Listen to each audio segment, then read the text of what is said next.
লোহার শিক আর পাথুরে দেওয়ালের কারাগার এমন এক জগৎ যেখানে আইন বইয়ের পাতায় থাকলেও শাসন চলে অন্ধকার শক্তির। কারাগারের আরেক নাম অপরাধী শোধনাগার হলেও সেখানে বিরাজ করে কিছু অপরাধীদের ক্ষমতার দম্ভ, যার কাছে চরম অসহায় হয়ে থাকে সাধারণ কয়েদিরা। কিন্তু পরিস্থিতি সবসময় ক্ষমতাশালীদের হাতে থাকে না, কখনো কখনো পাল্টে যায় পাশার ডান। কোনো এক নিস্তব্ধ রাতে ঠিক এমন ভাবেই পাল্টে গিয়েছিল অন্ধকার জগতের খেলা। এক রাতে যখন ক্ষমতার দাপটে পিষ্ট হচ্ছিল অসহায়ত্ব, তখনই হঠাৎ করে বদলে যায় পুরো পরিস্থিতি। অসহায়ত্ব রূপ নেয় হিংস্র থাবায়, দেবীর উপর বধ করে ক্ষমতার দাপটকে। বলছিলাম সম্প্রতি মুক্তিপ্রাপ্ত মুভি বাদ 2 এর কথা। এটা কেবল একঘেয়ে কারা জীবনের গল্প নয়, এটা ক্ষমতার অপব্যবহার, লালসা এবং সেই লালসাকে নিস্তব্ধ করে দেওয়ার এক শ্বাসরুদ্ধকর আখ্যান, যেখানে প্রতিটা পদক্ষেপ মাপা, প্রতিটা চরিত্র রহস্যে মোড়া এবং প্রতিটা খুনের পেছনে লুকিয়ে আছে এক পৈশাচিক গল্প। তাই চলুন এখন আর কথা না বাড়িয়ে সরাসরি গল্পে চলে যাই। শুরুতেই আমরা মঞ্জু সিং নামের এক মহিলাকে দেখতে পাই। দুজন ডাবল মার্ডারের অপরাধে পুলিশ মঞ্জুকে অ্যারেস্ট করে নিয়ে যাচ্ছে। কিছুদিন পর মঞ্জুর কেস আদালতে ওঠে এবং সরকারি পক্ষের উকিল আদালতে জানায় যে মঞ্জু একটা আশ্রমে কাজ করত। কিছুদিন আগে ওই আশ্রমে একটা কাপল আশ্রয় নেয়। পরিবার তাদের সম্পর্ক মেনে না নেওয়ায় বাড়ি থেকে পালিয়ে বিয়ে করে আশ্রমে উঠেছিল এই কাপল। ওদের কাছে ভালো পরিমাণে টাকা পয়সা এবং স্বর্ণও ছিল। সেগুলো দেখেই লোভে পড়ে যায় মঞ্জু। এক রাতে মঞ্জু সেসব চুরি করার জন্য তাদের ঘরে ঢুকে পড়ে। ওরা মঞ্জুকে দেখে ফেলে এবং চুরি করতে বাধা দেয়। এতে মঞ্জু ক্ষুব্ধ হয়ে স্টিলের টিফিন বক্স দিয়ে হাজব্যান্ড এবং ওয়াইফ দুইজনকে আঘাত করে, আর তাতে দুজনই মারা যায়। ঘটনাস্থলে পাওয়া সমস্ত এভিডেন্স মঞ্জুর বিরুদ্ধেই যায়। পুলিশ সেই সমস্ত এভিডেন্স আদালতে প্রেজেন্ট করে। আদালতে যখন তার অপরাধ নিয়ে কথা হচ্ছিল, মঞ্জু তখন চুপচাপ কাঠগড়ায় দাঁড়িয়েছিল। তার চোখ মুখে ভয় আর তীব্র আতঙ্ক। নিজের পক্ষে একটা কথাও বলে না মঞ্জু। তার পক্ষ থেকে কোনো উকিলও আসেনি। তাই সমস্ত সাক্ষ্য প্রমাণের ভিত্তিতে আদালত মঞ্জুকে 28 বছরের কারাদণ্ড এবং 25,000 টাকা জরিমানার শাস্তি প্রদান করে। মঞ্জুও মাথা পেতে গ্রহণ করে আদালতের সিদ্ধান্ত। এরপর আমরা বর্তমানের দৃশ্য দেখতে পাই। মাঝখানে পেরিয়ে গেছে 28টা বছর। 28 বছর ধরে মঞ্জু এই কারাগারেই সাজা ভোগ করছে। খুব শীঘ্রই সাজা শেষ হতে যাচ্ছে তার। এই দীর্ঘ সময়ে অনেকের সাথেই বন্ধুত্ব হয়েছে মঞ্জুর। সব থেকে ভালো বন্ধু হয়েছে 3 জনের সঙ্গে। একজন হচ্ছে মঞ্জুর মতোই কয়েদি, যার নাম নাফিসা। আর একজন হচ্ছে জেলের সিনিয়র গার্ড চারুলতা। আর একজন হচ্ছে মঞ্জুর সব থেকে স্পেশাল বন্ধু। সে হচ্ছে জেলের সিনিয়র কনস্টেবল শম্ভুনাথ। জেলের ভেতরে কোনো কিছুর প্রয়োজন হলে মঞ্জু শম্ভুকে জানায়, আর শম্ভু সব কিছুর ব্যবস্থা করে দেয়। মঞ্জু আর শম্ভুর বন্ধুত্বের এই সুবিধাটা মঞ্জুর সাথে কয়েদিরাও নিয়ে থাকে। তাদের কোনো কিছুর প্রয়োজন হলে লিস্ট তৈরি করে মঞ্জুকে দেয়, আর মঞ্জু সেই লিস্ট পৌঁছে দেয় শম্ভুর কাছে। এভাবেই চলছে মঞ্জুর বন্দি জীবন। যাই হোক, বরাবরের মতো নাফিসা এবং তার বাকি কয়েদিরা এই সপ্তাহের প্রয়োজনীয় জিনিসপত্রের একটা লিস্ট মঞ্জুর কাছে দেয়। মঞ্জু নাফিসাকে বলে, শুধু লিস্ট দিলেই হবে? আগের বাকি টাকাগুলোও তো পরিশোধ করতে হবে। নাফিসা বলে, তা না হয় করব। তোমার বন্ধুর সুবাদে বেশ ভালোই সুযোগ সুবিধা পেয়েছি এতদিন আমরা, কিন্তু তুমি চলে গেলে তো শম্ভু আর আমাদের এমন সুযোগ সুবিধা দেবে না।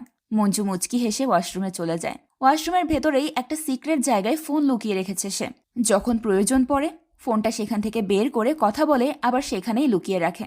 যেহেতু নতুন লিস্টের ব্যাপারে শম্ভুকে জানাতে হবে, তাই মঞ্জু ফোনটা বের করে শম্ভুকে কল করে। শম্ভু তখনও ঘুম থেকে ওঠেনি। মঞ্জুর কল পেয়ে ঘুম ভাঙে শম্ভুর। ফোনের স্ক্রিনে মঞ্জুর নাম্বারটা দেখে একটু অপরাধ বোধ নিয়ে দেওয়ালে টানানো নিজের ওয়াইফের ছবিটার দিকে তাকায়। আসলে শম্ভু মনে মনে মঞ্জুকে ভালোবাসে, যার কারণে ওয়াইফের ছবির সামনে বসে মঞ্জুর সঙ্গে কথা বলতে তার একটু অস্বস্তি লাগছিল। যাই হোক, কলটা রিসিভ করলে মঞ্জু শম্ভুকে জিজ্ঞেস করে, নতুন লিস্ট এসেছে, জিনিসগুলো কখন পৌঁছে দিতে পারবে? শম্ভু বলে, আজ রাতেই পৌঁছে দেব। এরপর শম্ভু আরো কিছু কথা বলতেই যাচ্ছিল, কিন্তু মঞ্জু তার পুরো কথা না শুনেই ফোনটা কেটে দেয়। এর পরের দৃশ্যে আমরা প্রকাশ সিং নামের একজন পুলিশ অফিসারকে দেখতে পাই। কারাগারের নতুন জেলার প্রকাশ সিং। আজই তার জয়েনিং। জাত গোত্র নিয়ে অতিরিক্ত সিরিয়াস এই প্রকাশ। নিচু জাতির লোকেদের একদম পছন্দ না তার। তাই নিজের নতুন ড্রাইভারকেও প্রথম দিনই জিজ্ঞেস করে সে কোন জাতের। ড্রাইভার যখন জানায় সে উঁচু জাতের, প্রকাশ তখন একটু নিশ্চিন্ত হয়। এরপর প্রকাশ তার অফিসে পৌঁছলে শম্ভু কিছু ফাইল তার কাছে নিয়ে যায়। শম্ভু প্রকাশকে জানায় তার আগের জেলার জেল কোয়ার্টারগুলো রেনোভেট করার জন্য অর্ডার অ্যাপ্রুভাল করেছিল। তাই শম্ভু প্রকাশকে বলে, আপনি যদি অনুমতি দেন তাহলে আমরা রেনোভেশনের কাজ শুরু করে দেই। প্রকাশ বলে, এই মুহূর্তে আমার কোনো কোয়ার্টার রেনোভেট করার প্রয়োজন নেই। আমি শান্তিপ্রিয় মানুষ। কোন না কোন জাতের শ্রমিক এসে কাজ করবে, পুরো কোয়ার্টার অপবিত্র করে ফেলবে। এসব ঝামেলা আমি নিতে পারবো না। আমি ফাইলে সাইন করে দিচ্ছি। কিন্তু আমি যতদিন এখানে আছি ততদিন এসব ঝামেলা করা যাবে না। আমি এখান থেকে ট্রান্সফার হয়ে গেলে তারপর রেনোভেশনের কাজ শুরু করবে। শম্ভু বলে, ঠিক আছে। এরপর শম্ভু বলে, আপনি তো জেলের মহিলা ওয়ার্ডটা একবার ভিজিট করতে চেয়েছিলেন, কবে যাবেন? প্রকাশ বলে, আপনি ওয়ার্ডেনকে জানিয়ে দিন, আমি যাব এক সময়। এরপর আমরা জেলের মহিলা ওয়ার্ডের দৃশ্য দেখতে পাই। রাতের বেলা জেলের গার্ড চারু প্রত্যেকটা কয়েদিকে একবার করে চেক করে। চারু মঞ্জুর সেলের সামনে গেলে মঞ্জু তাকে ডেকে বলে, আমাকে কিছুক্ষণের জন্য বাইরে যেতে দাও। চারুর সঙ্গে মঞ্জুর একটা ভালো সম্পর্ক তৈরি হয়। মঞ্জু প্রায়ই চারুকে বলে জেল থেকে বের হতো, তবে জেলের বাইরে সে কোথাও যেত না আর না যাওয়ার চেষ্টা করত। জেলের ভেতরেই একটু স্বাধীনভাবে ঘোরাফেরা করতো আর কি। কিন্তু আজ চারুকে বের হওয়ার ব্যাপারে বললে চারু বলে, আমার ডিউটি প্রায় শেষের দিকে, এই সময় তোমাকে বাইরে যেতে দিলে ঝামেলায় পড়তে হবে। মঞ্জু তখন চারুর হাতে কিছু টাকা দিয়ে বলে, আজ খুব আর্জেন্ট, যেতেই হবে। টাকা পেয়ে চারু রাজি হয় এবং মঞ্জুকে বাইরে যেতে দেয়। মঞ্জু সেল থেকে বের হয়ে চুপচাপ মহিলা ওয়ার্ডের পেছনের দিকে একটা পরিত্যক্ত গেটের কাছে যায়। এই গেটটা ব্যবহার করা হয় না, সবসময় বন্ধই থাকে, আর তাই এখানে কোনো গার্ডও নেই। গেটের অপর প্রান্তে মঞ্জুর জন্য অপেক্ষা করছিল শম্ভু। মঞ্জু গেটের কাছে এসে গেটে দুটো টোকা দিতেই শম্ভু বুঝে যায় মঞ্জু চলে এসেছে। শম্ভু বলে, আর কিছুদিন পর থেকে তোমাকে আর স্বাধীনভাবে নিঃশ্বাস নেওয়ার জন্য এভাবে লুকিয়ে লুকিয়ে বের হতে হবে না, তুমি পুরোপুরি মুক্ত হয়ে যাবে। মঞ্জু তখন একটু হতাশ হয়ে বলে, আমার তো এখন এখানে থাকতেই ভালো লাগে, অভ্যস্ত হয়ে গেছি। শম্ভু বলে, জেলের দায়িত্বে কিন্তু নতুন জেলার এসেছে, জাত গোত্র নিয়ে অনেক সিরিয়াস সে। তুমি অবশ্য উঁচু জাতের, সেটা নিয়ে কোনো সমস্যা নেই, কিন্তু শুনলাম জেলের চারিদিকে সিসিটিভি ক্যামেরা লাগাবে, তাই এখন থেকে সবসময় একটু সাবধানে চলাফেরা করবে। এরপর শম্ভু মঞ্জুর কাছ থেকে লিস্টটা নিয়ে নেয়। গেটের পাশের একটা ইট খুলে লিস্ট আর লিস্টের জিনিসপত্র আদান প্রদান করে শম্ভু এবং মঞ্জু। কথায় কথায় শম্ভু জানায় আজ তার জন্মদিন। তখন মঞ্জু জিজ্ঞেস করে, তোমার সাথে এতদিন আমাদের পরিচয়, কখনো নিজের পরিবারের ব্যাপারে কিছু বললে না তো? শম্ভু বলে, আমার কেউ নেই, একটা ওয়াইফ ছিল, অনেক ভালো মানুষ ছিল, কিন্তু পৃথিবী ছেড়ে চলে গেছে। আর একটা ছেলে ছিল, বেঁচে আছে, কিন্তু আমার সাথে কোনো কথা হয় না। পড়ালেখা শিখিয়ে ধার দেনা করে বিদেশে পাঠিয়েছিলাম, আর আমার কুলাঙ্গার ছেলে সেখানে গিয়ে সব ভুলে গেছে, বিয়ে করে নিজের মতো সংসার করছে, আমার কোনো খোঁজই নেয় না। তবে আমার জীবন নিয়ে এখন আর কোনো দুঃখ নেই, তোমার সাথে পরিচয় হওয়ার পর আমি সব দুঃখ ভুলে গেছি। দুজন গল্প করতে করতে অনেকটা সময় পার করে দেয়। এদিকে চারুর ডিউটির সময়ও শেষ হয়ে গেছে, তাই চারু মঞ্জুকে ডাক দেয় আর মঞ্জু শম্ভুকে বিদায় জানিয়ে চলে যায়। আর যাওয়ার আগে শম্ভুকে জন্মদিনের শুভেচ্ছা জানায়। সেটা শুনে শম্ভুর মনে লাড্ডু ফুটতে শুরু করে। বুড়ো বয়সের ভালোবাসা বলে কথা, এইটুকু রোম্যান্স না থাকলে কি চলে? যাই হোক, শম্ভু তার ছেলেকে বিদেশে পাঠানোর জন্য যে লোন নিয়েছিল সেটা এখন পর্যন্ত পরিশোধ করতে পারেনি। এই কারণে চাকরির পাশাপাশি সে একটা সাইড বিজনেসও করে, আর বিজনেসটা হলো চুরির বিজনেস। আসলে ডিউটি শেষ করে শম্ভু এক্সট্রা ইনকামের জন্য জেলের ভেতরে যে সবজি উৎপাদন করা হয় সেগুলোর দেখাশোনা করে, আর মাঝে মাঝে সেখান থেকে কিছু সবজি চুরি করে বাইরে বিক্রি করে দেয় সে। জেলের গেটে যারা পাহারা দেয় তারা শম্ভুর এই ব্যাপারটা জানে, তবে বেচারা যেহেতু ঋণে জর্জরিত তাই কেউ আর এই ব্যাপারটা নিয়ে কিছু বলে না। তবে সবজি গেট থেকে বের করার সময় গেটের গার্ডরা প্রতিবারই ভালোভাবে চেক করে। স্ক্রু ড্রাইভার দিয়ে খুঁচিয়ে খুঁচিয়ে চেক করে দেখে যে ভেতরে আসলে সবজি আছে নাকি অন্য কিছু। না মানে জেলের কোনো কয়েদিও তো ঘুষ টুস দিয়ে বেরোনোর প্ল্যান করতে পারে, তাই না? আর গার্ডরা এমনটা করে যাতে কোনো সবজির আড়ালে কোনো কয়েদি জেল থেকে না বের হয়। তো চেকিং শেষে শম্ভু সবজিগুলো নিয়ে সরাসরি নিজের কোয়ার্টারে চলে আসে। শম্ভুর কোয়ার্টারে একটা বিশাল সাইজের ফ্রিজ আছে। শম্ভু ওই সবজিগুলো ফ্রিজের মধ্যে রেখে দেয় আর সকাল হলেই সেগুলো বিক্রি করে দেয়। পরের দিন সকালবেলা ডিউটিতে গেলে নতুন জেলার প্রকাশ শম্ভু সহ বাকি কনস্টেবলদেরকে ডেকে তার ডিউটির ব্যাপারে কথা বলে। ওই সময় পুরুষ ওয়ার্ডের জুনিয়র ওয়ার্ডের নাদিম একটা ফ্লাওয়ার বুকে এবং এক বোতল বিদেশি মদ নিয়ে হাজির হয়। নাদিম সেগুলো প্রকাশকে দিয়ে বলে, কেশব ভাইয়া আপনার জন্য এগুলো পাঠিয়েছেন। কেশব হচ্ছে ওই জেলেরই হাই প্রোফাইল একজন কয়েদি, এক বিশাল পাওয়ারফুল এমএলএর ছোট ভাই সে। তার কিছু অপকর্মে ধামাচাপা দেওয়ার জন্য তার ভাই ইচ্ছে করেই তাকে জেলে আটকে রেখেছে। তবে জেলে থাকলেও তার আরামায়েশের কোনো কমতি নেই। কিছু পুলিশ সে নিজের গোলাম বানিয়ে রেখেছে, যেমন এই জুনিয়র ওয়ার্ডের নাদিম। এই লোকটা তো সব সময় কেশবের কথায় ওঠে আর বসে। যাই হোক, কেশবের পাঠানো উপহারগুলো প্রকাশ ছুঁড়ে ফেলে দেয়। এসব দেখে নাদিম ভয় পেয়ে বলে, পুরনো জেলার সাহেব যখন এসেছিল তখনও কেশব এমন গিফট পাঠিয়েছিল। প্রকাশ বলে, আমি এখানে আসার আগে যা হওয়ার সব হয়েছে, এখন থেকে সবকিছু আমার কথা মতো চলবে। এটা জেল, কোনো হোটেল না। আজ থেকে আমার জেলের ভেতরে সিগারেট, গাঁজা, মদ সবকিছু একেবারে বন্ধ। আর এইসব গিফট দ্বিতীয়বার আনার কথা ভুলেও চিন্তা করবে না। এখন থেকে কয়েদিদের মতোই দেখবে। তাদেরকে নিজের বাবা মনে করে এক্সট্রা খাতির যত্ন করার কোনো প্রয়োজন নেই। সবাইকে সবকিছু ভালোভাবে বুঝিয়ে দিয়ে চলে যেতে বলে প্রকাশ। এরপর আমরা নাদিমের ওয়ার্ডের দৃশ্য দেখতে পাই। সেখানে এখন আরো কিছু নতুন কয়েদি এসেছে। মহিলা ওয়ার্ডের ওয়ার্ডেন রাজনী সবার নাম এন্ট্রি করে ভেতরে ঢোকাচ্ছে। এদের মধ্যে নয়না কুমারী নামের একটা মেয়েও আছে। সে খুব ভয় পাচ্ছিল। কয়েদিদের ভেতরে ঢোকানোর আগে সবাইকে বিবস্ত্র করে তল্লাশি করা হয়। যখন নয়নার সিরিয়াল আসে তখন নয়না এসব করতে বাধা দেয়। এতে করে রাজনী ভেতরে গিয়ে নয়নার সঙ্গে অনেক রাগারাগি করে এবং জোরপূর্বক তাকে বিবস্ত্র করে তল্লাশি করে। তারপর রাজনী নিজেই নয়নাকে সেলে রেখে আসে। ওই সময় নয়নার অবস্থা দেখে মঞ্জুর মনে অনেক মায়া কাজ করে, কারণ ঠিক এমনই একটা বয়সে সেও এই জেলে এসেছিল। মঞ্জু কয়েকজন কয়েদিকে জিজ্ঞেস করে এই নতুন মেয়েটা কে। কয়েদিরা জানায় তারা জানতে পেরেছে নয়না কোনো একটা দোকানে জব করত। সেখানে টাকা পয়সার হিসাব নিয়ে ঝামেলা হয়েছিল, তাই ম্যানেজার নিজেকে বাঁচানোর জন্য নয়নাকে ফাঁসিয়ে দিয়েছে। কথাগুলো শুনে মঞ্জুর খুব আফসোস হয় নয়নার জন্য। এরপর রাতের বেলা যখন চারুর ডিউটি পড়ে তখন মঞ্জু এবং চারু একসঙ্গে বসে গল্পগুজব করতে থাকে। চারু মঞ্জুকে বলে, তুমি যে জেলের ভেতর দোকানদারি করো সেই জিনিসপত্রগুলো কালকে অন্য কোথাও লুকিয়ে রেখো। জেলের ওয়ার্ডেন রজনী কাল চেকিং এর জন্য আসবে। নতুন জেলারের অর্ডার এসেছে, পুরো জেল ভালোভাবে চেকিং করতে হবে। মঞ্জু বলে, ঠিক আছে, আমি জিনিসপত্রগুলো ডিসপেন্সারিতে লুকিয়ে রাখবো। এরপর চারু বলে, কিছুদিন পরেই তো তুমি ছাড়া পেয়ে যাবে, কোথায় থাকবে কিছু চিন্তা করেছ? মঞ্জু বলে, চিন্তা করে কি লাভ, কখনো কি ভেবেছিলাম সারা জীবন জেলের ভেতর কাটাতে হবে? চারু বলে, অনেক বছর ধরে আমি তোমাকে দেখছি, তুমি কি সত্যি ওই কাপলকে হত্যা করেছিলে? মঞ্জু তখন উল্টো জিজ্ঞেস করে, তোমার কি মনে হয়? চারু বলে, তুমি হত্যা করেছো কি করনি এসব নিয়ে ভেবে এখন আর কি লাভ, যা হওয়ার তা তো হয়েই গেছে, তুমি তো সাজা ভোগ করেই ফেলেছ। মঞ্জু তখন অনেক আফসোস করে বলে, প্রথম কয়েক বছর মনে হতো আমি কোনো দুঃস্বপ্ন দেখছি, হয়তো ঘুম ভাঙলেই এই দুঃস্বপ্ন কেটে যাবে, কিন্তু এসব ভাবতে ভাবতেই 28টা বছর কেটে গেল। চারু বলে, এসব কথা বাদ দাও, তোমার যাওয়ার কোনো জায়গা না থাকলে তুমি আমার কাছেই থেকো, তোমার প্রিয় বন্ধু শম্ভু কিন্তু আমার প্রতিবেশী, তোমার জন্য সুবিধাই হবে। মঞ্জু তখন হেসে বিষয়। পরের দিন সকালে জেলের একজন কনস্টেবল এসে মাইকে ঘোষণা করে আজ 4 জন কয়েদির শুনানি হবে আদালতে, আর তাদের মধ্যে একজন ছিল নয়না। নিজের নাম শুনে আনন্দিত হয়ে নয়না দ্রুত পুলিশ ভ্যানে উঠে পড়ে। সে খুশি হচ্ছিল এই ভেবে যে আজকে তার জামিন হবে। 4 জন নারী কয়েদির মতো 4 জন পুরুষ কয়েদিরও শুনানি আছে আজ। এদের মধ্যে একজন হচ্ছে এমএলএ এর সেই ছোট ভাই কেশব। কেশবকে যখন গাড়িতে ওঠানো হচ্ছিল সে গাড়ির পাশে দুটো কুকুরছানাকে দেখতে পায়। বাচ্চা দুটোকে দেখে কেশব ওদের দিকে এগিয়ে যায়। পরম যত্নে সে বাচ্চা দুটোকে কোলে তুলে নেয়। গাড়ির ভেতর থেকে এমন চমৎকার দৃশ্য দেখে নয়নার মুখে হাসি ফুটে ওঠে, কিন্তু ঠিক তার পরের মুহূর্তেই তার হাসিটা আতঙ্কে পরিণত হয়, কারণ বাচ্চা দুটোকে কেশব আদর করার জন্য কোলে তোলেনি। সে ইচ্ছে করে বাচ্চা দুটোকে গাড়ির চাকার সামনে রেখে দেয় যাতে গাড়ি চললেই বাচ্চা দুটো মারা যায়। কেশব গাড়িতে ওঠা মাত্রই তার নজর পড়ে নয়নার দিকে। ব্যাপারটা বুঝতে পেরে নয়না অনেক বেশি ঘাবড়ে যায়। সে মাথায় ওড়না দিয়ে নিজেকে আড়াল করার চেষ্টা করে, কিন্তু কারাগার থেকে আদালত পর্যন্ত পুরো রাস্তা কেশব নয়নার দিকেই তাকিয়ে থাকে। মহিলা কয়েদিদের সাথে ওয়ার্ডেন রাজনীও ছিল। সেও ব্যাপারটা বুঝতে পারে, কিন্তু কোনো অ্যাকশন নেয় না। এরপর গাড়ি আদালতের সামনে পৌঁছলে এক এক করে সবাই গাড়ি থেকে নেমে যায়। কেশব তখন রাজনীর হাত ধরে ফেলে এবং তাকে নামতে বাধা দেয়। কেশব রাজনীকে নিজের পাশে বসিয়ে নয়নার ব্যাপারে জিজ্ঞেস করে। রাজনী প্রথমে বলতে চায় না, তখন কেশব তাকে কিছু টাকা ঘুষ দেয়। এরপরেও রাজনী যখন কিছু বলে না তখন কেশব তাকে ব্ল্যাকমেল করতে শুরু করে। আসলে রাজনীর মেয়েটা সবেই কলেজে উঠেছে। কেশব রাজনীর মেয়ের ক্ষতি করার হুমকি দেয়।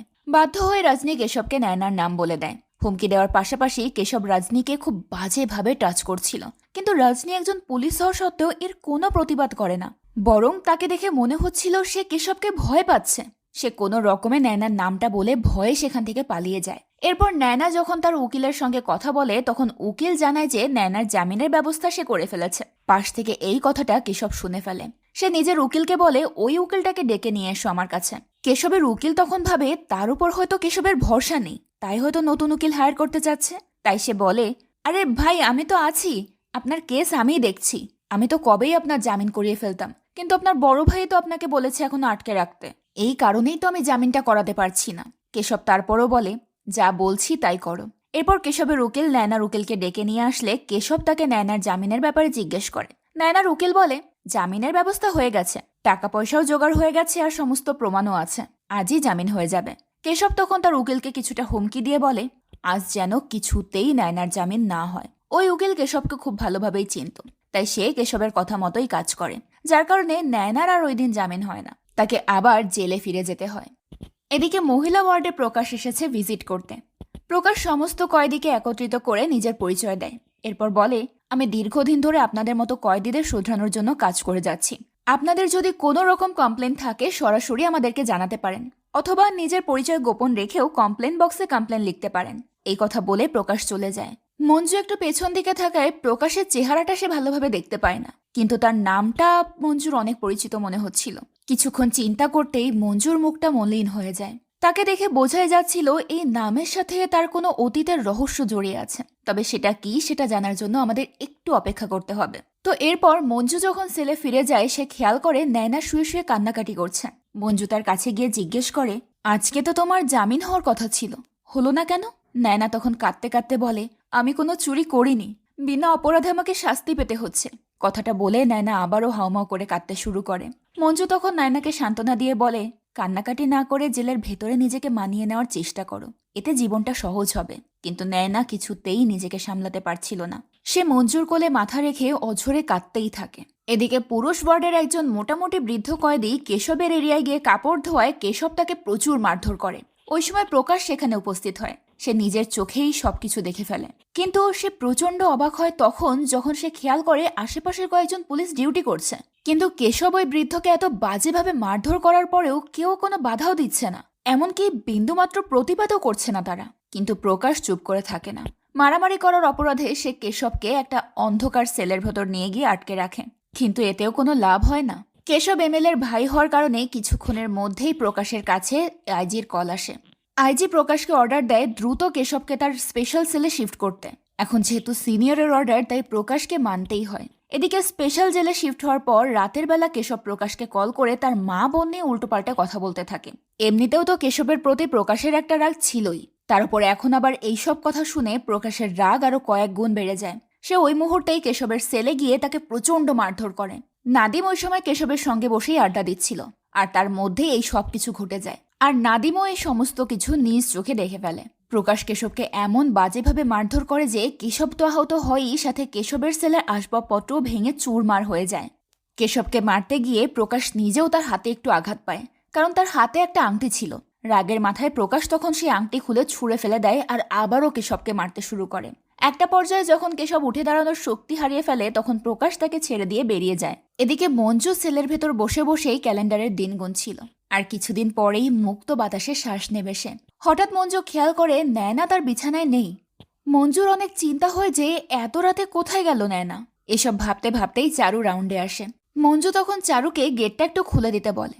চারু গেটটা খুলে দেয়। এরপর মঞ্জু সেল থেকে বের হয়ে নয়নাকে খুঁজতে শুরু করে। হঠাৎ ডিসপেন্সারির ভেতর থেকে সে একটা অদ্ভুত আওয়াজ শুনতে পায়, আর সিন এখানেই শিফট হয়। পরের দিন সকাল হতেই জেল পুলিশের মাঝে তোলপাড় শুরু হয়ে যায়, কারণ কেশবকে জেলের ভেতরে কোথাও খুঁজে পাওয়া যাচ্ছে না। এরই মাঝে আইজি প্রকাশকে কল করে প্রেশার দিতে শুরু করে, সাথে এটাও জানায় যে কেশবকে খুঁজে পাওয়া না গেলে স্পেশাল অফিসার পাঠিয়ে জেলের ভেতর এনকোয়ারি করা হবে। প্রকাশ সমস্ত গার্ডদেরকে একত্রিত করে জানতে চায় কালকে কে কখন ডিউটিতে ছিল। শম্ভু জানায় সে সন্ধ্যায় ডিউটিতে ছিল, তবে রাতে ডিউটিতে ছিল অন্য কেউ। তখন একজন কনস্টেবল জানায় রাতের বেলা সবকিছু ঠিকঠাকই ছিল, সকালবেলা যখন কয়েদিদের রোল কল করা হয় তখন কেশবের কোনো আওয়াজ পাওয়া যায় না। সাথে সাথে পুলিশ পুরো জেল চেক করে, কিন্তু কোথাও খুঁজে পাওয়া যায় না তাকে। তখন নাদিম আর শম্ভুকে থাকতে বলে প্রকাশ বাকি সবাইকে চলে যেতে বলে। এরপর সে নাদিমকে বলে, কেশবের সঙ্গে তো তোমার খুব ভালো সম্পর্ক, কেশব কোথায় গেছে তোমার তো জানার কথা। নাদিম বলে, আপনি কেশবকে যেভাবে মেরেছিলেন এরপর তোর কোথায় যাওয়ার মতো অবস্থা ছিল না। প্রকাশ তখন একটু বিরক্ত হয়ে বলে, স্পেশাল অফিসার আসবে এনকোয়ারি করার জন্য, যতটুকু বলার দরকার শুধু ততটুকুই বলবে, বেশি কিছু বলার কোনো দরকার নেই। প্রকাশ মূলত নাদিমকেই এক প্রকার হুমকি দিচ্ছিল যে তার মারধর করা ব্যাপারটা যেন স্পেশাল অফিসারের কানে না যায়। পরের দিন স্পেশাল ব্রাঞ্চের অফিসার অতীত সিং জেলে পৌঁছে যায়। হ্যাঁ, নামটা একটু অদ্ভুত, তবে এটাই নাম, কি আর করার। তো অতীত সিং প্রকাশের কাছে গিয়ে নিজের পরিচয় দিলে প্রকাশ অতীতের কাছেও তার জাত সম্পর্কে জানতে চায়। অতীত আগে থেকেই জানতো প্রকাশ জাতপাত নিয়ে একটু বেশি সেন্সিটিভ, তাই সে প্রকাশকে কিছুই বলে না। প্রকাশ বারবার ইনিয়ে বিনিয়ে জিজ্ঞেস করতে থাকে, কিন্তু কোনো উত্তর পায় না। তার মনে সন্দেহ হচ্ছিল অতীত হয়তো নিচু জাতের হতে পারে। এই কারণে সে অতীতকে খুব একটা পছন্দও করতে পারছিল না। তার উপর আবার ভয়ও লাগছিল যে অতীত যদি তার ওই মারপিটের বিষয়টা জানতে পারে তখন কি হবে। যাই হোক, প্রকাশ শম্ভুকে ডেকে বলে অতীতকে সবকিছু দেখিয়ে দিতে। শম্ভু অতীতকে কেশবের সেলে নিয়ে যায়। সেলের অবস্থা দেখেই অতীত বুঝতে পারে এখানে ভয়ঙ্কর মারপিট হয়েছে। অতীত পুরো রুমটা ভালোভাবে ঘুরে ফিরে দেখে। এরপর শম্ভুকে বলে জেলের রেজিস্টারটা নিয়ে আসতে, সেই সাথে এমন একজন ব্যক্তিকে নিয়ে আসতে যে জেলের প্রতিটা কোণা সম্পর্কে খুব ভালোভাবে জানে। শম্ভু প্রথমে জেলের রেজিস্টার নিয়ে আসে। অতীত শম্ভুকে বলে তার বসার জন্য অফিসে একটা রুমের ব্যবস্থা করে দিতে। শম্ভু জানায় একটা খালি রুম তো আছে, তবে সেটা একজন অফিসারের বসার মতো উপযুক্ত নয়। অতীত জানায় কোনো সমস্যা নেই, সে ম্যানেজ করে নেবে। এরপর অতীত ওই রুমটা নিজের অফিস রুম বানিয়ে কাজ করতে শুরু করে। এরপর শম্ভু নাদিমকে অতীতের কাছে নিয়ে যায়, কারণ নাদিম জেলের ব্যাপারে সবকিছুই ভালোভাবে জানে। অতীত নাদিমকে জিজ্ঞেস করে গতরাতে কি হয়েছে। নাদিম তখন অতীতকে জানিয়ে দেয় যে প্রকাশ গতরাতে কেশবের রুমে ঢুকে তাকে প্রচণ্ড মারধর করেছে। এরপর অতীত একে একে জেলের কয়েকজন কয়েদি এবং গার্ডদেরকে ডেকে জিজ্ঞাসাবাদ করে, যাদের সঙ্গে কেশবের বেশ ভালো সম্পর্ক ছিল। সবাই গতরাতের মারধরের ঘটনায় বর্ণনা করে। এদের মধ্যে একজন কয়েদি কথায় কথায় বলে ফেলে জেলের মহিলাদের কেশব একটু ভিন্ন নজরে দেখত। রিসেন্টলি নায়না নামের একটা মেয়ের উপরেও নজর পড়েছিল তার। এই কথা শুনে অতীত মহিলা ওয়ার্ডে গিয়ে নায়নাকে জিজ্ঞাসাবাদ করে। অতীত নায়নাকে জিজ্ঞেস করে সে কেশবকে চেনে কিনা। নায়না বলে, কিছুদিন আগে আমরা একটা গাড়িতে করেই আদালতে গিয়েছিলাম, ফেরার সময়ও একই গাড়িতেই ফিরেছি। অতীত নায়নাকে জিজ্ঞেস করে, এরপর কেশব আর তোমার সঙ্গে যোগাযোগ করার চেষ্টা করেনি? এমন প্রশ্ন শুনে নায়না একটু ঘাবড়ে যায়। এটা দেখে শম্ভু অতীতকে বলে, বাদ দিন না স্যার, ছোট মানুষ ভয় পাচ্ছে। অতীত আর কথা না বাড়িয়ে মহিলা ওয়ার্ড থেকে বের হয়ে যায়। রাতের বেলায় সে কনস্টেবলদেরকে একত্রিত করে জিজ্ঞাসাবাদ করে যে কে কখন কোথায় ডিউটি করছিল, আর রাতের বেলা কেউ জেলের ভেতরে ঢুকেছে কিনা। একজন কনস্টেবল জানায় যারা ছিল সবাই ডিউটি করার জন্যই ছিল, শুধুমাত্র শম্ভু ডিউটি ছাড়া এসেছিল। অতীত জানতে চায় শম্ভু কেন ডিউটি ছাড়া এসেছিল। অন্য একজন কনস্টেবল বলে, শম্ভু সপ্তাহে 2-1 দিন এভাবে রাতের বেলা জেলের ভেতর ঢোকে, এটা নতুন কিছু নয়। কনস্টেবলরা অতীতকে সব ঘটনা খুলে বলে যে লোনের টাকা পরিশোধ করার জন্য কিভাবে শম্ভু জেলের সবজি চুরি করে একটু একটু করে এক্সট্রা টাকা ইনকাম করে। এখানে ফ্ল্যাশব্যাকে দেখানো হয় ওই রাতে যখন শম্ভু জেলের ভেতর থেকে সবজি নিয়ে বের হয়েছিল, তখন প্রতিবারের মতোই জেলের গার্ডরা ভালোভাবে চেক করার জন্য সবজির বস্তায় স্ক্রু ড্রাইভার ঢুকিয়ে ঢুকিয়ে দেখছিল। কিন্তু হঠাৎ করে শম্ভু ওই গার্ডদেরকে থামিয়ে দিয়ে বলে, দিন আমি চেক করে দেখাচ্ছি। এরপর শম্ভু নিজেই স্ক্রু ড্রাইভার দিয়ে চেক করিয়ে দেখায় যে ওখানে সবজি ছাড়া আর কোনো কিছুই নেই। তবে শেষবার স্ক্রুড্রাইভারটা বের করার সময় শম্ভু কৌশলে স্ক্রুড্রাইভারটা বস্তায় মুছে নেয়। গার্ড পুলিশরা ব্যাপারটা লক্ষ্য করে না। এরপর শম্ভু সবজির ভ্যানটা বাইরে রেখে আবারও গেটের ভেতরে যায়। গেটের গার্ডরা ডিউটি করার সময় একটু ড্রিঙ্ক করে। শম্ভু তাদের সঙ্গে বসে ড্রিঙ্ক করতে চায়, তাই ওরাও শম্ভুকে নিয়েই ড্রিঙ্ক করতে শুরু করে। সবজির ভ্যান তখন গেটের বাইরে। ভ্যান থেকে রক্ত গড়িয়ে নিচে পড়ে যায়, আর সেই রক্তের গন্ধ পেয়ে একটা কুকুর ওই ভ্যানের আশেপাশে ঘুরঘুর করতে শুরু করে। এই কুকুরটাই হচ্ছে সেই কুকুর যার বাচ্চাদেরকে কেশব গাড়ির চাকার নিচে রেখে দিয়েছিল। যাই হোক, মদ খাওয়া শেষ করে শম্ভু ভ্যান নিয়ে এসব কথা শোনার পর অতীত খুঁজতে খুঁজতে শম্ভুর সবজির দোকানে পৌঁছে যায়। সেখানে দোকানের দায়িত্বে থাকা ছেলেটাকে জিজ্ঞেস করে যে শম্ভু শেষবার এখানে কবে এসেছিল। এমনিতেও ছেলেটা সবসময় ভয়ে ভয়ে থাকতো যে শম্ভু জেল থেকে সবজি চুরি করে এনে এখানে বিক্রি করে। তার উপর আবার অতীতের এই কথা শুনে সে আরো বেশি ঘাবড়ে যায়। এরই মাঝে অতীতের চোখ পড়ে সেখানে থাকা শম্ভুর ছবিটার দিকে। শম্ভুর বড় ছবিটার একটা কোনায় ছোট করে একটা মহিলার ছবি রাখা। অতীত সেটা লক্ষ্য করেও কোনো রিয়াক্ট করে না। এরপর সে ছেলেটাকে একটু জোর দিতেই সে বলতে শুরু করে যে শম্ভু ওই রাতে এসেই তাকে মদ আনতে পাঠিয়েছিল। কিন্তু ছেলেটা মদ নিয়ে ফিরে এসে দেখে শম্ভু সেখানে নেই, আর তারপর আর শম্ভুর সঙ্গে তার কোনো দেখা হয়নি। এই কথা শুনে অতীত সেখান থেকে সোজা চলে যায় শম্ভুর বাড়িতে। সেখানে গিয়ে বসতেই ওই বড় ফ্রিজারটা অতীতের নজর কাড়ে। সেই ব্যাপারে শম্ভুকে জিজ্ঞেস করলে শম্ভু বলে, আমাদের জেলে এক রেস্টুরেন্টের মালিক বন্দী ছিল, আমি একটু তার খেয়াল রাখতাম, তাই সে খুশি হয়ে জেল থেকে বেরিয়ে তার রেস্টুরেন্টের বড় ফ্রিজারটা আমাকে গিফট করে দিয়েছিল। তারা এসব নিয়ে কথা বলছিল আর টুকটাক ড্রিঙ্কস করছিল। একসময় শম্ভু ড্রিঙ্কসের জন্য বরফ আনতে গেলে দেখা যায় ওই ফ্রিজের মধ্যেই কেশবের লাশ রাখা। তবে শম্ভু এমন একটা ভাব করে যেন সে কিছুই জানে না। এরপর অতীত তাকে জানায় যে সে আগামীকাল চলে যাবে। শম্ভু তখন অবাক হয়ে জিজ্ঞেস করে, আপনার ইনকোয়ারি শেষ হয়ে গেছে? অতীত বলে, হ্যাঁ শেষ হয়েছে, শুধু আপনি ছাড়া। কথাটা শুনে শম্ভু একটু চিন্তায় পড়ে যায়। তখন অতীত তাকে চুরি করা সবজির ব্যাপারে জিজ্ঞেস করলে শম্ভু মনটা খারাপ করে বলে, কি বলবো স্যার, ছেলেটাকে লোন করে বিদেশে পড়তে পাঠিয়েছি, কিন্তু সে এখন সেখানে গিয়ে নিজের লাইফ সেটেল করে আমার আর কোনো খোঁজ খবরই নেয় না। তাই এখন সে লোন পরিশোধ করার জন্য আমাকে এইসব করতে হচ্ছে। কিন্তু অতীত তার কথাটা পুরোপুরি বিশ্বাস করতে পারে না। তার সন্দেহ হচ্ছিল যে নিশ্চয়ই শম্ভু সবজির বদলে বস্তায় করে কেশবকে বাইরে বের করে এনেছে। হয়তো কেশবই তাকে কোনো প্রকার ঘুষটুস দিয়েছিল। কিন্তু শম্ভু এই পুরো বিষয়টাই অস্বীকার করে। সে বলে, জেলের ওই গার্ড যেভাবে তার ব্রহ্মাস্ত্র দিয়ে আমার বস্তাগুলো খুঁচিয়ে খুঁচিয়ে দেখে, তাতে মানুষ তো দূরে থাক, একটা ইঁদুরও ওই জেল থেকে নিয়ে বেরোনো সম্ভব না। আমি শুধু ওই একটু সবজিই চুরি করি, তাও বাধ্য হয়ে। হয়তো আপনার কাছে এগুলো নিছক গল্প বলে মনে হতে পারে, কিন্তু আমার জন্য এটাই বাস্তবতা। শম্ভুর কাছ থেকে কোনো সন্দেহজনক কিছু না পেয়ে অতীত সেখান থেকে চলে যায়। পরদিন সকাল সকাল অতীত পৌঁছে যায় প্রকাশের সঙ্গে দেখা করতে। সেখানে গিয়ে প্রকাশের কাছে ওই বৃদ্ধ লোকটার ব্যাপারে জিজ্ঞেস করে যাকে প্রকাশের সামনে মারধর করা হয়েছিল। সেটা শুনে প্রকাশ বলে, আমি যদি ওই দিন না থাকতাম তাহলে কেশব হয়তো ওই লোকটাকে মেরেই ফেলতো। সেটা শুনে অতীত বলে, আপনিও তো কেশবকে প্রায় মেরেই ফেলেছিলেন। কথাটা শুনে প্রকাশ রেগে গিয়ে বলে, আমি এখানকার জেলার, আমার দায়িত্ব সবাইকে সঠিক শাসনে রাখা। অতীত বলে, নিয়মকানুন বলে তো কোনো কথা আছে? প্রকাশ বলে, আপনাদের বানানো নিয়মকানুন এখানে প্রকাশ পকেটে নিয়ে ঘুরত, আমি শুধু সেটা দমন করার চেষ্টা করেছি। সেটা শুনে অতীত জিজ্ঞেস করে, এমন বেআইনি ভাবে? কথাটা শুনে প্রকাশ বেশ বিরক্ত হয়। সে রেগে বলে ওঠে, তোমার রিপোর্টে যা লেখার তুমি লিখে দাও, আর যদি না লিখতে পারো তাহলে আমি নিজে স্টেটমেন্ট দিয়ে দিচ্ছি। এই কথা শুনে অতীত তার মোবাইল বের করে প্রকাশের স্টেটমেন্ট রেকর্ড করতে শুরু করে। প্রকাশ তখন একটু হতভম্ব হয়ে যায়, তবে পরক্ষণেই সে নিজেকে সামলে স্টেটমেন্ট দেয় যে, আমি ওই দিন সম্পূর্ণ সজ্ঞানে কেশবকে মেরেছি, আর তারপর থেকেই সে গায়েব হয়ে গেছে। যদি আমি আর কখনো আবারও তাকে হাতে পাই তাহলে আবার তাকে মারব, যদি প্রয়োজন পড়ে তাহলে তাকে প্রাণেই মেরে ফেলবো।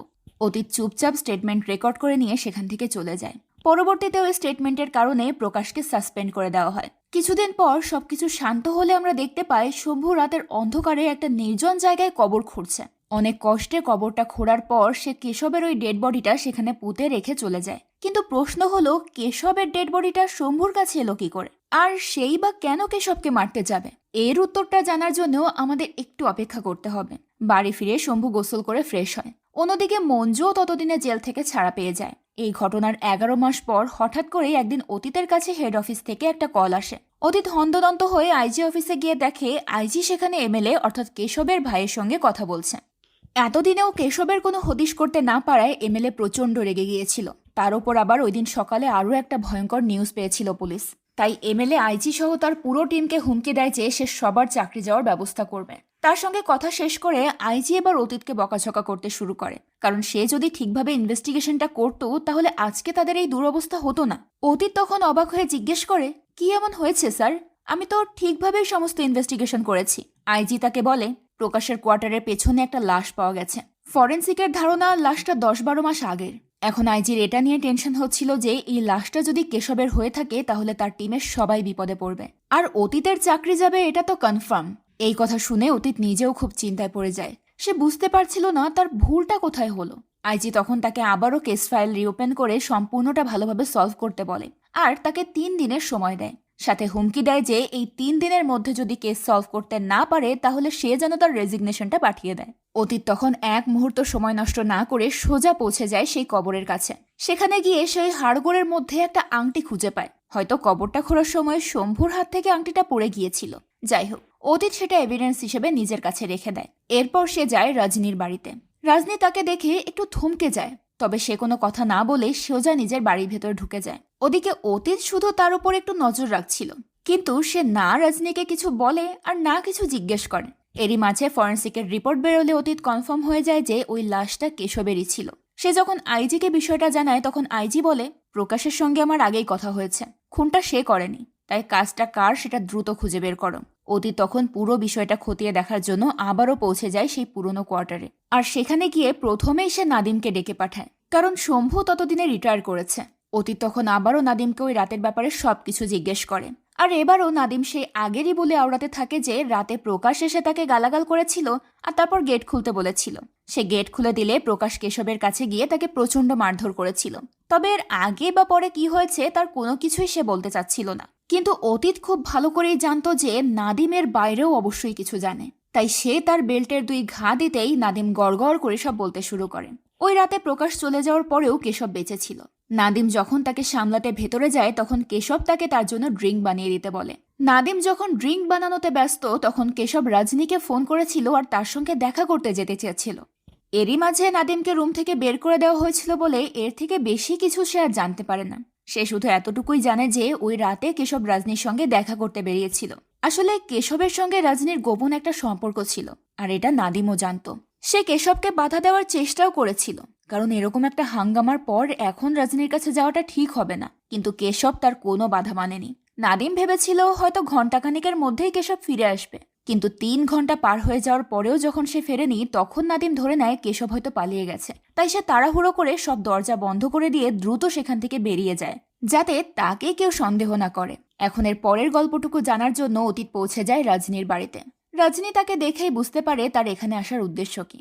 সে যখন বিষয়টা এড়ানোর চেষ্টা করে তখন অতীত তাকে বলে, আমি কিন্তু সব খোঁজখবর নিয়েই এসেছি, তাই অযথা সময় নষ্ট করবেন না। রজনী তখন বাধ্য হয়ে তাকে সবকিছু খুলে বলে। আসলে রজনীর হাজবেন্ড গুরুতরভাবে অসুস্থ ছিল, আর তার চিকিৎসার সমস্ত খরচ বহন করত কেশব, যার বদলে মাঝে মধ্যে সে রজনীর সঙ্গে জোরপূর্বক অনৈতিক সম্পর্ক স্থাপন করত। আবার কখনো কখনো জেলে কোনো তরুণী সুন্দরী মেয়ে আসলে তার দিকেও নজর দিত। আর এবার তার নজর পড়েছিল নয়নার দিকে। প্রথম দিন থেকেই সে নয়নার পেছনে পড়ে আছে। তাকে পাওয়ার জন্য রজনীকে প্রতিনিয়ত বিরক্তও করত সে। ওই রাতেও রজনী যখন বাড়ির জন্য রওনা হচ্ছিল তখনই কেশব তাকে ফোন করে নয়নাকে তার কাছে নিয়ে আসার জন্য জোর দিতে থাকে। শুধু তাই নয়, এর আগেও সে বেশ কয়েকবার নয়নাকে নিয়ে আসার জন্য রজনীকে জোর দিয়েছিল। এমনকি তাকে হুমকিও দিয়েছে যে রজনী যদি নয়নাকে না নিয়ে আসে তাহলে কেশব নয়নার বদলে রজনীর মেয়ের দিকে হাত বাড়াবে। আর সেটা যে কেশবের পক্ষে সম্ভব সেটা রজনী খুব ভালো করেই জানত। এই কারণে সে বাধ্য হয়ে ওই রাতে নয়নাকে কেশবের কাছে ডিসপেন্সারিতে নিয়ে যায়। বেচারি নয়না খুব ভয় পাচ্ছিল, রজনীরও খুব খারাপ লাগছিল। তাই সে নয়নাকে বলে, কেশব আজকে অনেক নেশা করেছে, বেশিক্ষণ টিকতে পারবে না, আজকের দিনটা সহ্য করে নাও, এরপর থেকে তোমার উপর আর কোনো অত্যাচার হতে দেব না। এই বলে সে নয়নাকে ডিসপেন্সারির মধ্যে ঢুকিয়ে দিয়ে বাইরে থেকে দরজাটা আটকে দিয়ে সেখান থেকে চলে যায়। এসব কথা শুনে অতীত হতবাক হয়ে বলে, আপনার কি একটু লজ্জা করেনি? তখন রজনী বলে, আমি একটা মেয়ের মা, আমার অবস্থাটা আপনি বুঝতে পারবেন না। একটা মায়ের কাছে যখন তার মেয়ে এবং অন্য কোনো মেয়ের মধ্যে বেছে নেওয়ার অপশন দেওয়া হয় তখন সে অবশ্যই তার মেয়েকেই বেছে নেবে। তবে ওই দিন কেশবের কাছে রজনীকে রেখে আমিও শান্তি পাচ্ছিলাম না, তাই কিছুক্ষণ পর আমি আবারও দৌড়ে যাই সেখানে। তখন দেখি নয়না ভয়ে জড়সড় হয়ে বাইরে বসে আছে, আর কেশব পেছনের দরজা দিয়ে পালিয়ে গেছে। তাই আমি তাড়াহুড়ো করে পেছনের গেট লক করে দিয়ে নয়নাকে নিয়ে সেখান থেকে চলে আসি, আর তাকে তার সেলে রেখে আমি তাড়াহুড়ো করে বাড়ি চলে যাই। এখন রজনীর কথা অনুযায়ী শেষবার কেশবকে নয়না দেখেছে, তাই এবার অতীত চলে যায় নয়নার সঙ্গে দেখা করতে, যে কিনা জেল থেকে ছাড়া পাওয়ার পর এখন একটা জুয়েলারি শপে চাকরি করছে। তাকে দেখা মাত্রই নয়না ঘাবড়ে যায়। অতীত তখন তাকে সন্ধ্যা 7টায় পাশের পার্কে দেখা করতে বলে সেখান থেকে বেরিয়ে যায়। অতীতের কথা মতোই নয়না সন্ধ্যা 7টার সময় সেই পার্কে পৌঁছে যায়। অতীত তখন তাকে সেই রাতের ব্যাপারে জিজ্ঞেস করে। তখন নয়না তাকে সরাসরি বলে দেয়, দেখুন, আপনি যে কারণে বা যার জন্য এখানে এসেছেন সে লোকটা আমিই কেশবকে মেরেছি। আপনি যখন খুশি আমাকে এখান থেকে অ্যারেস্ট করে নিয়ে যেতে পারেন। এই কথা বলে নয়না যখন সেখান থেকে চলে যাচ্ছিল তখন অতীত তাকে ডেকে থামায়। সে বুঝে গিয়েছিল নয়না নিশ্চয়ই কাউকে বাঁচানোর চেষ্টা করছে। তাই অতীত বলে, তুমি যাকেই বাঁচানোর চেষ্টা করো না কেন সেটা আমাকে খুলে বলো, আমিও তোমাকে সাহায্য করার চেষ্টা করব। কিন্তু যদি একবার এই কেস আমার হাত থেকে চলে যায় তখন কিন্তু আমার আর কিছুই করার থাকবে না। নয়না তখন বাধ্য হয়ে তাকে ওই রাতের সমস্ত ঘটনা খুলে বলে। আসলে ওই রাতে রজনী যখন নয়নাকে কেশবের কাছে রেখে চলে যায় তখন কেশব নরপশুর মতো নয়নার উপর হামলে পড়ে। বেচারি মেয়েটা বারবার অনুরোধ করতে থাকে তাকে ছেড়ে দেওয়ার জন্য, কিন্তু কেশবের মনে এক বিন্দু মায়া হয় না। ঘটনাক্রমে মঞ্জু ওই মুহূর্তেই বাইরের দিকে যাচ্ছিল। তখন সে ডিসপেন্সারির দিক থেকে কিছু আওয়াজ শুনে কৌতূহলবশত সেখানে এগিয়ে যায় এবং সেখানকার দৃশ্য দেখে সে কেশবকে মারতে শুরু করে। কেশবও তখন তার উপর পাল্টা অ্যাটাক করে দেয়। দুঃখের বিষয় মঞ্জু বেচারি বৃদ্ধ মানুষ, সে একা কেশবের সঙ্গে পেরে উঠছিল না। সেটা দেখে নয়নাও গিয়ে কেশবের উপর অ্যাটাক করতে শুরু করে। একটা পর্যায়ে মঞ্জু খুব কৌশলে কেশবের গলা পেঁচিয়ে ধরে আর নয়নাকে দ্রুত সেখান থেকে পালিয়ে যেতে বলে, কারণ যে কোনো সময় রজনী চলে আসতে পারে। সত্যি কিছুক্ষণের মধ্যে রজনী সেখানে চলে আসে। তখন নয়না তাকে বলে দেয় যে কেশব পেছনের গেট দিয়ে পালিয়ে গেছে, কিন্তু সত্যিটা হচ্ছে ততক্ষণে মঞ্জু কেশবকে মেরে ফেলেছে। সে যখন রজনীর ভেতরে ঢোকার শব্দ পায় তখন সে পর্দার আড়ালে লুকিয়ে পড়ে, তাই রজনী তাকে দেখতে পায়নি। তার কিছুদিন পরেই মঞ্জু জেল থেকে ছাড়া পেয়ে যায়। আর তারপরে কি হয়েছে আর ওই লাশ কিভাবে কোয়ার্টারের পেছনে পৌঁছলো সেটা নয়নার জানা ছিল না। তার মানে বাকি ঘটনা জানার জন্য এখন অতীতকে মঞ্জুকে খুঁজে বের করতে হবে। নয়নার কাছ থেকে সে মঞ্জুর জেলের 2 বান্ধবীর ব্যাপারে জানতে পারে। অতীত তখন জেলে গিয়ে নাফিজা আর চারুলতার সঙ্গে কথা বলে, আর সেই সাথে মঞ্জুর পুরনো কেস ফাইলটাও স্টাডি করে। সেখানে মঞ্জুর ইয়াং টাইমের ছবি দেখে অতীতের মনে পড়ে যায় এই ছবিটাই তো সে শম্ভুর ছবির নিচে দেখেছিল। তো এরপর চারু আর নাফিসার কাছ থেকে সে শম্ভু আর মঞ্জুর সম্পর্কের ব্যাপারেও জানতে পারে। সেই সাথে সে এটাও জেনে যায় যে মঞ্জু এই মুহূর্তে শম্ভুর সঙ্গেই শহর থেকে বেশ দূরে পাহাড়ি এলাকায় একটা ছোট্ট কফি শপ চালায়। তো এরপর তাদের কাছ থেকে অ্যাড্রেস নিয়ে সে পৌঁছে যায় শম্ভু আর মঞ্জুর সঙ্গে দেখা করতে। তাকে দেখেই শম্ভুরা বুঝতে পারে তাদের সময় চলে এসেছে। অতীত তখন মঞ্জুকে জিজ্ঞেস করে সে কেন কেশবকে খুন করেছে। তখন শম্ভু বলে ওঠে, সে খুন করেনি, সে একটা অসুরকে বধ করেছে। এরপর শম্ভু নিজেই গল্পের বাকি এবং শেষ অংশটুকু অতীতকে শোনাতে শুরু করে। ওই দিন আসলে মঞ্জু কেশবকে মারার পর ভীষণ ঘাবড়ে গিয়েছিল। সে নিজেও এমনটা করতে চায়নি। আসলে ওই দিন গলায় ফাঁস দেওয়ার পরেও কেশব বেঁচে গিয়েছিল। এরপর যখন সে মঞ্জুর উপর হামলা করে তখন মঞ্জু বাধ্য হয়ে পাশে থাকা একটা লোহার চিকন শিক নিয়ে কেশবের ঘাড়ে গেঁথে দেয়। এভাবে বারবার আঘাত করাতে কেশব সেখানেই মারা যায়। মঞ্জু তখন ভয়ে দ্রুত নিজের সেলে গিয়ে শম্ভুকে বিষয়টা কল করে জানায়। শম্ভু তখন সবজি নেওয়ার বাহানায় ভেতরে এসে মঞ্জুর সঙ্গে ওই ডিসপেন্সারিতে গিয়ে কেশবের লাশটা বস্তায় ভরে বের করে আনে আর সেখানকার সমস্ত রক্ত এবং অন্যান্য প্রমাণাদি নিজ হাতে পরিষ্কার করে ফেলে। তারপর সম্পূর্ণ পরিস্থিতি শান্ত হয়ে গেলে সে নিজেই ওই লাশটা প্রকাশের কোয়ার্টারের পেছনে পুঁতে রেখে আসে। সমস্ত স্বীকারোক্তি শোনার পর অতীত তাদের বিরুদ্ধে অ্যাকশন নিতে চায়। যদিও এখানে মঞ্জুর কোনো দোষ ছিল না, সে আসলে একটা অসুরকে বধ করেছিল, কিন্তু লাশ যখন পাওয়া গেছে আর খুন যেহেতু তাদের হাতেই হয়েছে তাই শাস্তি তো তাদেরকে পেতেই হবে। অবশ্য শম্ভুদেরও এতে কোনো আক্ষেপ ছিল না, কারণ তারা এই কয়েক মাসেই তাদের জীবনের সমস্ত সুখ উপলব্ধি করে নিয়েছিল। তবে হঠাৎ করেই শম্ভু অতীতকে জিজ্ঞেস করে, লাশের সাথে কোনো আংটি পাননি? অবশ্যই পেয়েছেন। কথাটা শুনে অতীত হতবাক হয়ে যায়, কারণ আংটির ব্যাপারটা তো সে আর তার টিম ছাড়া কেউই জানে না। তখনই গল্পের আরও একটা নতুন রহস্য সামনে আসে। শম্ভু বলে, লাশটা পুলিশ খুঁজে পায়নি, তাদেরকে খোঁজার সুযোগ করে দেওয়া হয়েছে। ওই জায়গাটা পরবর্তী জেলারের জন্য কোয়ার্টার তৈরির কাজে আগে থেকেই বরাদ্দ করে রাখা হয়েছিল। তাই শম্ভু জানতো কোনো না কোনো দিন ওই জায়গাটা অবশ্যই খোঁড়া হবে, আর খোঁড়া হলেই সেখানে কেশবের লাশ পাওয়া যাবে। তো শম্ভু বলে, আংটিটাও কিন্তু আমি ইচ্ছে করেই লাশের পাশে ফেলে এসেছিলাম, যাতে কেশবের খুনের সন্দেহটা প্রথমেই প্রকাশের ওপর যায়। অতীত তখন অবাক হয়ে জিজ্ঞেস করে, কেন? তখন শম্ভু জানায়, প্রকাশ যতটা ভালো মানুষ সাজে সে আসলে অতটা ভালো মানুষ নয়। মূলত মঞ্জু এত বছর যাবৎ যে অপরাধের সাজা কেটেছে সেই অপরাধ সে কখনোই করেনি, বরং ওই রাতে আশ্রমে এসে প্রকাশ নিজ হাতে তার ভাতিজি এবং ভাতিজির বয়ফ্রেন্ডকে খুন করেছিল। আসলে বয়ফ্রেন্ড না, কারণ ততক্ষণে তো তাদের বিয়ে হয়ে গিয়েছিল। আর প্রকাশে তাদের উপর এত রাগ করে থাকার কারণ হচ্ছে ওই জাত, ছেলেটা নিচু জাতের ছিল। তো মঞ্জু যখন তাকে বাধা দিতে আসে তখন প্রকাশ তার উপরেও অ্যাটাক করে তাকে অজ্ঞান করে ফেলে, আর সেখান থেকে পালিয়ে ওই সমস্ত দোষটা মঞ্জুর ঘাড়ে চাপিয়ে দেয়। তো সেদিন প্রকাশের করা অন্যায়ের শাস্তি যখন মঞ্জু পেয়েছে, তাই এখন মঞ্জুর করা খুনের শাস্তিটাও তো প্রকাশের পাওয়া উচিত, তাই না? কথাটা শুনে অতীত এবার একেবারে নীরব হয়ে যায়। অনেক দ্বিধাদ্বন্দ্বের পর সে ফাইনালি বুঝতে পারে তাকে কি করতে হবে, এবং সে শম্ভু আর মঞ্জুকে ছেড়ে দিয়ে কেশবের খুনের জন্য প্রকাশকে অ্যারেস্ট করে। এখন প্রকাশ তো খুন করেইনি, তাই সে নানাভাবে অতীতকে হুমকি ধমকি দিতে শুরু করে।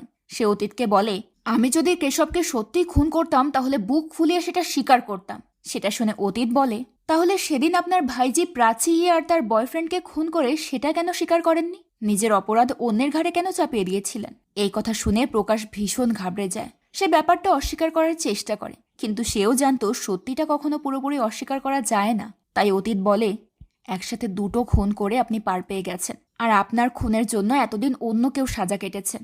অন্তত এবার একটা খুনের দায় নিয়ে নিজের একটু হলেও প্রায়শ্চিত্ত করুন। প্রকাশের তখন আর কিছুই বলার থাকে না। সে চুপচাপ প্রকাশের খুনের দায় মাথা পেতে নিয়ে জেলে চলে যায়। আর ওদিকে মঞ্জু আর শম্ভু সুখে শান্তিতে তাদের দিন কাটাতে থাকে। আর এখানেই এই গল্পটা শেষ হয়ে যায়। সত্যি বলতে অন্যায়কারী যতই সাধু সাজার চেষ্টা করুক না কেন, একদিন না একদিন তার সত্যিটা সবার সামনে চলেই আসে, ঠিক যেমন প্রকাশের ক্ষেত্রে হয়েছে। তো গল্পটা আপনাদের কাছে কেমন লাগলো সেটা অবশ্যই কমেন্ট করে জানাবেন। আজকের মতো বিদায় নিচ্ছি।